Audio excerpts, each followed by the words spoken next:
India news पर आपका स्वागत है। आपके साथ मैं हूं राकेश पांडे। इस वक्त की सबसे बड़ी खबर, पीएम मोदी के करीबी जफर सरेशवाला ने बड़ा बयान दिया है। जफर सरेशवाला ने कहा कि बीजेपी अपनी जमीन खो चुकी है, पीएम मोदी के हाथों से जमीन फिसल रही है।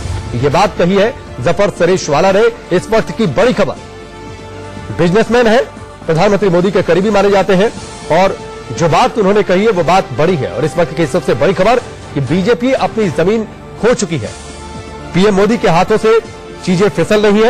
ये बात कही है जफर सरेशवाला ने। यह भी उन्होंने कहा कि मैं बीजेपी नहीं पीएम मोदी के साथ रहा हूं और लंबे वक्त से उनके साथ रहा हूं। राहुल की हिंदू छवि से बीजेपी को नुकसान पहुंचा है, यह बात कही है जफर सरेशवाला ने। इस वक्त की बड़ी खबर, जफर सरेशवाला का बहुत बड़ा बयान। सबसे बड़ी खबर उन्होंने कही है कि बीजेपी अपनी जमीन खो चुकी है, प्रधानमंत्री मोदी के हाथों से चीजें फिसल रही है और इसका नुकसान आगे आने वाले वक्त में बड़ा हो सकता है। और इस वक्त जफर सरेशवाला खुद इस वक्त हमारे साथ मौजूद है। जफर जी, इंडिया न्यूज पर आपका बहुत बहुत स्वागत है।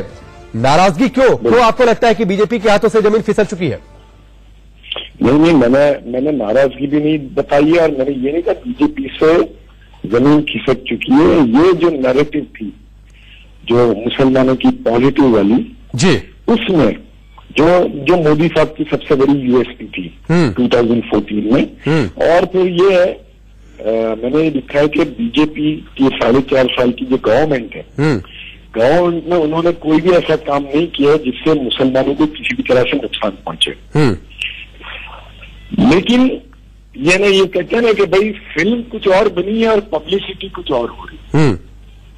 तो बीजेपी की अगर पॉलिसी, उनकी गवर्नमेंट की अगर पॉलिसी एंटी मुस्लिम होती और ये जो इनके जो लोग हैं जो नैरेटिव जिस तरह की चला रहे हैं वो होती तो समझ में आती थी बात।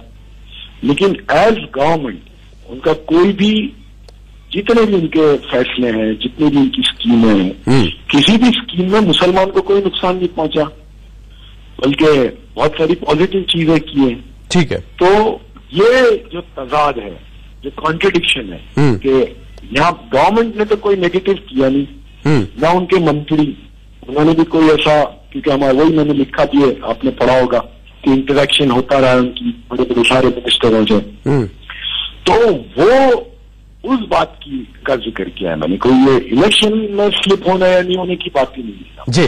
लेकिन 13 सालों से जफर सरेशवाला, आप 13 सालों से प्रधानमंत्री मोदी के साथ है। जिस तरीके से आपने इस बात का जिक्र किया था कि मैं बीजेपी से ज्यादा पीएम मोदी के करीब रहा हूं, और इस तरीके से जो बात आपने कही है, इस तरीके से आपके इतनी रूड लैंग्वेज कभी बीजेपी को लेकर या प्रधानमंत्री मोदी को लेकर इस तरीके की कोई रूड लैंग्वेज नहीं रही है। और आपने कहा है कि बीजेपी इग्नोर कर रही है जो 15% इंडिया की पॉपुलेशन है और इसका नुकसान बीजेपी को होगा।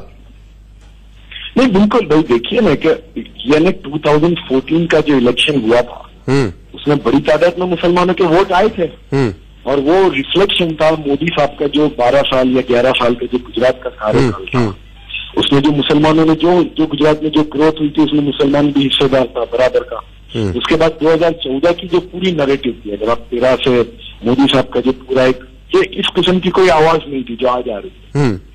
तो ये यानी 15%, 20% वोट मिला था और मिल सकता है ज्यादा।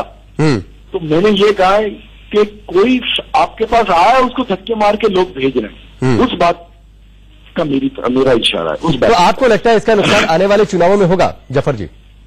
हो सकता है ना भाई, आप मुझे बताइए कि एक तो यह है कि बीजेपी ने एज अ गवर्नमेंट मुसलमानों के खिलाफ काम किए होते हैं और फिर ये नैरेटिव होती तो समझ में आती है बात, लेकिन ऐसा किया नहीं है और नैरेटिव गलत हो रही है। यानी गलत बयानी।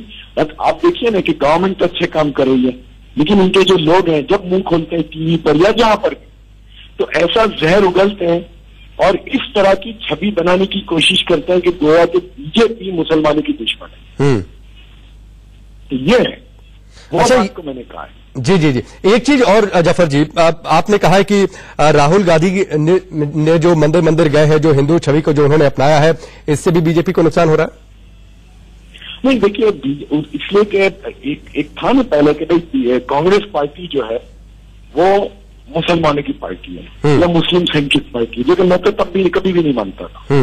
लेकिन एक इमेज ये थी तो ये इनका, और मैं ये समझता था गुजरात के इलेक्शन के टाइम पर राहुल गांधी साहब ने सबसे पहले शुरू किया था ये मंदिरों में जाना, तो मुझे भी लगा था कि भाई ये मतलब क्या आप बताना चाहते हैं, लेकिन जो कंटिन्यू रहे वो, और उसके बाद तो काफी चीजें आई, यहाँ तक के गोथरे तक की बात आ गई। तो कहीं ना कहीं एक जो हिंदू था, एक तबका हिंदुओं का, वो अब उसके अंदर ये बात नहीं रही कि भाई ये कांग्रेस पार्टी भी यानी राहुल गांधी भी हिंदू ही है, यानी वो कोई मुस्लिम सेंट्रिक नहीं है। दूसरी तरफ मुसलमानों को भी अब कोई एतराज नहीं है। अगर राहुल गांधी हिंदू बनते हैं और अच्छे हिंदू बनते हैं और मंदिरों में जाते हैं, तो मुसलमान ये समझता है कि भाई तुम मस्जिद में नमाज पढ़ने जाने पर उनको एतराज नहीं, तो उनके हिंदू और मंदिर जाने में आपको क्यों एतराज होना चाहिए। तो ये भी कहीं वो जो नैरेटिव थी कि वो खाने में आने की, तो वो उन्होंने क्या किया, कांग्रेस पार्टी, जैसे आपने सुना होगा इनका कमलनाथ साहब की वीडियो वायरल हुई थी, 90% मुसलमानों के वोट चाहिए हमको। ठीक है, तो क्या होगा, क्या उनको पूरा वो मुसलमानों के भी वोट लेंगे और इधर हिंदुओं के भी लेगा।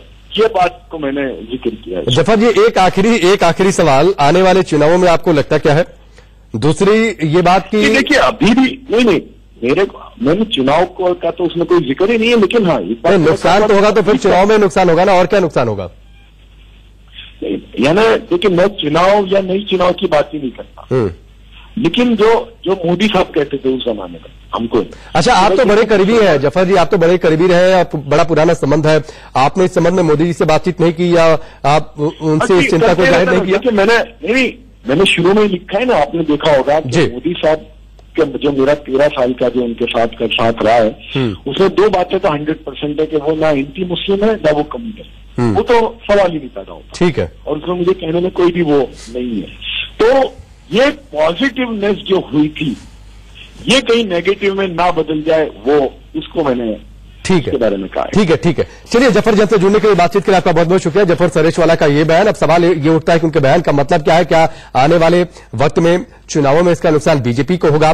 लेकिन जो बात है, जो असल हकीकत है, जो जफर सरेशवाला समझते हैं, वो उन्होंने समझाने की कोशिश की है। जफर सरेशवाला की अपनी एक चिंता है। इधर बीच बाबा रामदेव का भी एक बयान सामने आया। बाबा रामदेव का कहना है कि 2019 में कौन पीएम होगा इसका अंदाजा अभी नहीं लगाया जा सकता। इतना ही नहीं, उनका यह भी कहना है कि 2019 के चुनाव के लिए वो किसी को भी सपोर्ट नहीं कर रहे। Now the political situation is very difficult.